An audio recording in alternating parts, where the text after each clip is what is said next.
जनता के अदालत में मैं आप सब लोगों का हार्दिक अभिनंदन करता हूं। दर्शक दीर्घा में बैठे हुए 400 से 500 लोग, गणमान्य लोग आज इनवाइट किए गए हैं।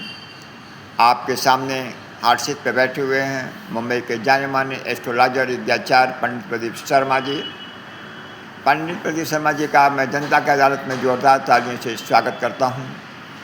और मैं आप लोगों के सामने जो है पहला सवाल जो है जनता के अदालत में यहाँ पे बैठे हुए सभी गणमान्य लोगों ने जनता के अदालत में पंडित प्रदीप शर्मा के ऊपर मुकदमा चलाया गया है कि आप मुझे ये बताइए कि सत्यनारायण व्रत कथा पंडित जी जो आचार लोग करते हैं, तो सत्यनारायण भगवान कथा का शाब्दिक अर्थ क्या होता है?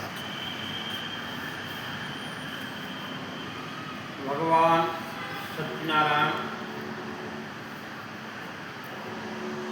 जो सत्य है, परम सत्य है, शाश्वत है, जो आनंद का स्वरूप है, जो अखंड है, अनंत है, समस्त सृष्टि का पालन करता है,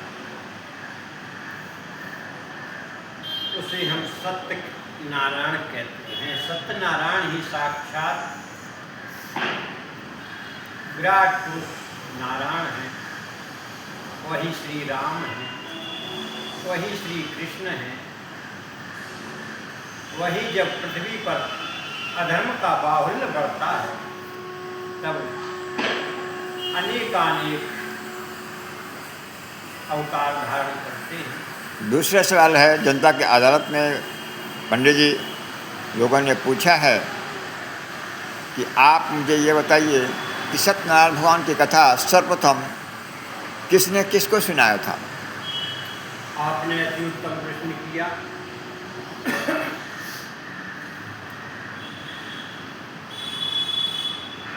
यह प्रसंग है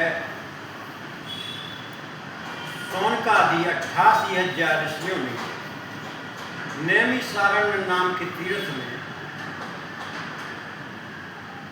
व्यास जी के शिष्य पुराण प्रवक्ता श्री सूत जी से प्रश्न किया कि हे सूत जी, आप ऐसा कोई व्रत तब बतलाइए जिसके द्वारा थोड़े से ही प्रश्न करने पर मनुष्य की अभिलाषा पूर्ण हो, संतानहीन को संतान प्राप्त हो, धनहीन को धन की वृद्धि हो।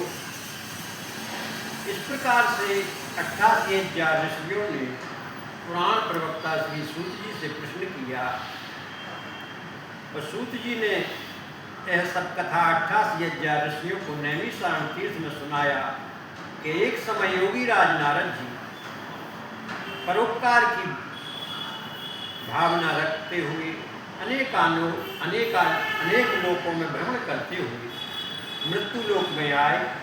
यहाँ उन्होंने देखा कि अनेक दुखों से पीड़ित मनुष्य अपने दुखों से दुखी और पीड़ित हैं। इन विचारों का दुख थोड़े से ही प्रयत्न करने से कैसे दूर हो सकता है, इस भावना से भगवान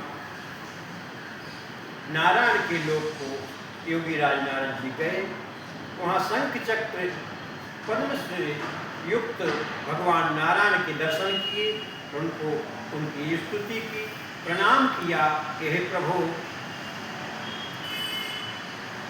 आप अनंत शक्ति से संपन्न, आपको मैं अनंत आनंद को भी प्रणाम करता हूँ। आपके सवाल वापस मैं रिपीट करना चाहता हूं पंडित जी। दर्शक दीर्घा से लोग जो है वापस सवाल रिपीट किए हैं कि आपसे सवाल किया गया है कि सर्वप्रथम जो है सत्यनारायण भगवान की कथा जो है किसको सुनाया गया था और किसने सुनाया था? आपने जो कहानी बताया उसकी सारांश ये है कि भगवान विष्णु ने नारद जी को सुनाया या नारद ने विष्णु को सुनाया? उसी प्रसंग पर मैं जा रहा हूँ।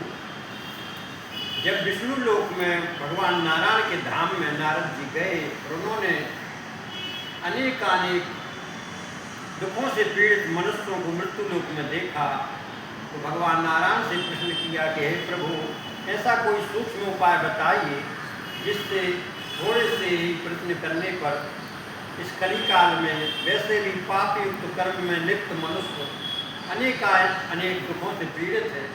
ऐसा कोई सूक्ष्म उपाय बताइए जिसके करने से मनुष्य थोड़े से प्रश्न से ही दुख से छुटकारा पाए एवं उसकी संतान आदि प्राप्ति, धन आदि प्राप्ति की अभिलाषा पूर्ण हो। जोरदार तालियों से आप पंडित प्रदीप शर्मा जी का स्वागत कीजिए, जो है बहुत अच्छा सवालों का जवाब दिया।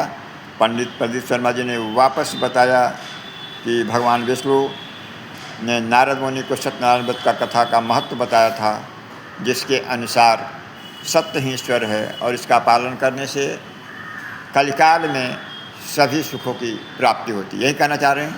अगला सवाल है पंडित जी दर्शक दीर्घा से कि सत्यनारायण भगवान के कथा में कई पात्र हैं, जैसे ब्राह्मण, लकड़हारा, राजा, वैश्य के माध्यम से बहुत कथा के बीच में आती है कि किसी ने संकल्प करके मनोकामना को परिपूर्ण किया, भूलने से दुखों की प्राप्ति हुई, अनादर करने से उसे कष्ट सहना पड़ा। तो इन सभी पात्रों के विषय में आप क्या जानकारी देना चाहते हैं?